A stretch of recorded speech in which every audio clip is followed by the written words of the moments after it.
Okay, so here's a simple file, and we want to look at how to edit the post.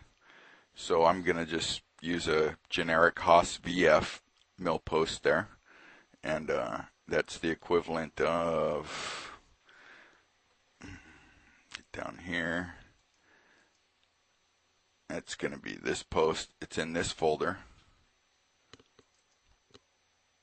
right down here. So there it is, the Haas VF mill post. So before I do anything to it, before I make changes that I can't get back from and I'm lost, I'm going to just grab it and make a copy of it. So poof, I've made a copy of that. So now I'm good. I can always go back to a copy of Haas VF post if I want. So now I want to open mill edit post exe, which is in the root folder of your Bobcat installation. And what that's going to do is open up, it's just a GUI editor, something I can see everything from. I'm going to select my Haas post that I'm going to work on, which is right there. Now, most of these tabs are all kind of settings. I mean, you can pretty much tell what they are just by reading them, whether you're outputting incremental or radius and rigid tapping, and you can study those and think about what they are. They're very, if you have inch mode as a command in their code block, it will output a G20, for instance. Same with the M codes and your prefixes.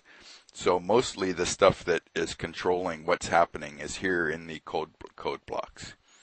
And so there's a program header, which should be good and filled out if you want to do any backplotting with Predator. Otherwise, it is unneeded, pretty much. The standard start of program is the one where everything happens in. This is one for future programmability that doesn't get used. So what really does all this mean, and where is it coming in and coming into play? Well, the easiest thing to do is just to go back on this general tab and enable output debug comments. And let's look at what that means. So I checked that, and then I saved it. And now what I'm going to do is let's just make a simple pocket.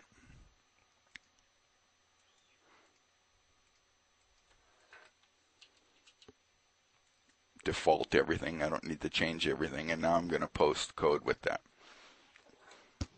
Now what happens is when you can see all these comments come in. It tells exactly where it's coming from. The program header, the stock format in the program header, right? And then the starting block standard start of program. I just showed you that, right? And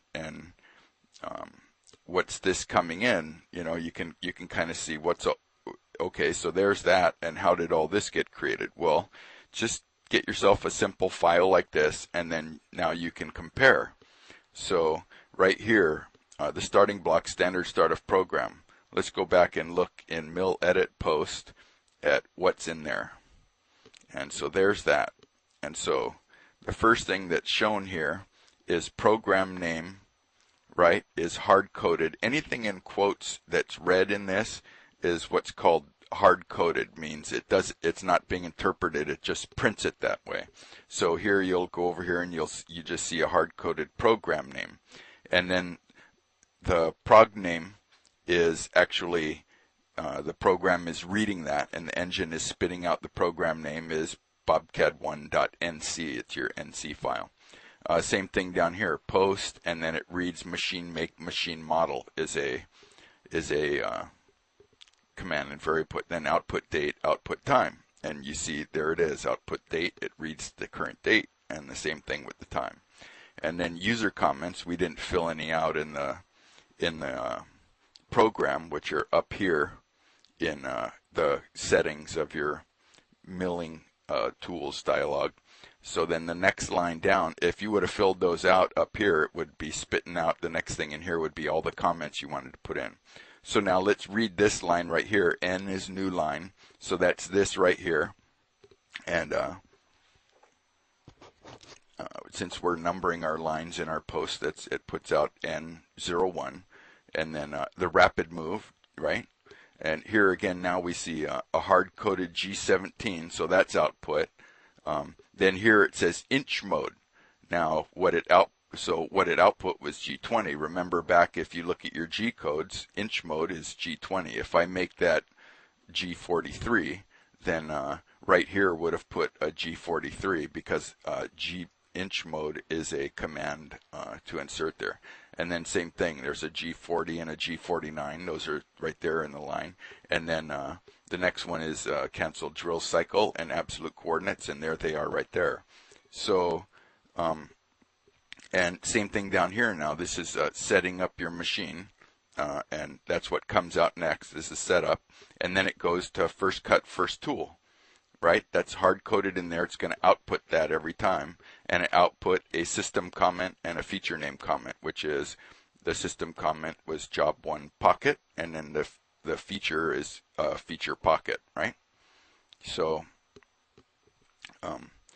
then next down, it does, you can see how it just does everything in line from then. Now, it output a space here, which we hard-coded a space, and then the same thing was new line, then tool, and M06 hard-coded. Same, see what I mean?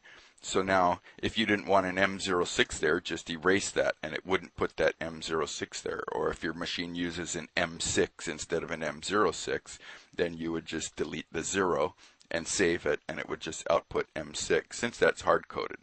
And then same thing here. Now, with your mill post editor, you get the option also to right-click, and you can get variables and get commands. So all these post variables, which here's the drop-down list for what you're looking at: positioning, arcs, line numbers, subprograms, right? These are all the variables that you have. So part setup, and then it shows you all these, and it kind of gives you a description of what's going to output with that. So incremental coordinate tells you output code to set coordinates in incremental mode, G91, code defined in the G code's incremental codes.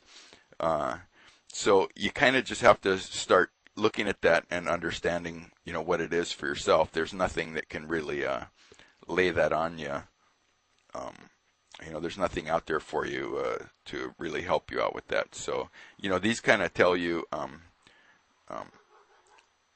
it kind of gives you an understanding of what those numbers that you see, what all the lettering and all this stuff means. Force X, XR, you can read that. Now, where all those comments are coming from that describe that is a file called post variables. It's in your post folder, mill. There's a text file in here called postvariables.txt, and this is where all that stuff is defined. If you open that up in a text editor, then you'll see everything there, and this isn't anything we customize. I mean, this comes from Bobcat, so it's basically that program that we were looking at before is just drawing its information from here. So if you can, some people feel more comfortable reading it this way and understanding what all that means by reading that. But it kind of, some of them are very explanatory, and some of them are kind of cryptic. I'm not very good at most of that stuff. But that's kind of a layout about the way the whole thing is and what you're really looking at there. And so now, how do I change stuff? Like, for instance, let's turn debugging comments off so it looks normal, or what you're used to seeing. And then now we'll post again. And now we just get our normal code that's output from the Haas one. What happens, remember we talked about that M06. I want to add something there. Well, what is it I want to add? Well, if you knew what it was, I could go to that specific area right here, and I could even hard code in, for instance, here I can hard code in Burr. Now, if I repost real quick, what you get is my name. Although I don't know what your machine would do when it reads that. Anyway, that's kind of like a look at it, a good initial look at what's going on there. You can refer back to this and then get an idea. Same thing, your CAN cycles. you were speaking mostly about tap. So if you go in here, you know, the Haas, here's where it's outputting that feed rate. So I think you were talking about it's outputting a spindle speed and the feed rate.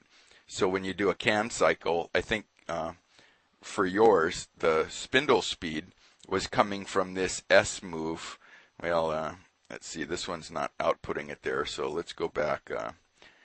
I don't have your post, but I think you were using a Fadal format 1. That's something similar. So if we go to its standard start, I noticed that it's outputting this S right here stands for spindle. And again, if you go look at the variables over there, you'll see that S is a spindle speed. So if I post with that post, then it's going to output that spindle speed, and also when it hits that tapping cycle, it was outputting the feed rate also. So you wanted just the feed rate, so just get rid of that S that's back over here. If I post with that post and it outputs that spindle speed and I don't want it, I can just go in there and delete that one like that, and then save it, and it won't output that spindle speed right there on that line where it was doing it before. So remember, to really get yourself going, output debug comments, and then read, and then just make a simple program and post it, and then read the lines. Will tell you exactly from where in here it's coming from. Tool change, move to next cut, change tool, move to next cut, same tool. It'll say that down in here, and you'll go, oh, I see where it is, and then you can read what's written right there and match it up to what you posted and go, what, I don't want it to post a hard-coded Z0 right there. It crashes my machine. Well, change that, delete it, so to speak. Anyway, go ahead and post back. There's plenty of guys that can help you get it figured out.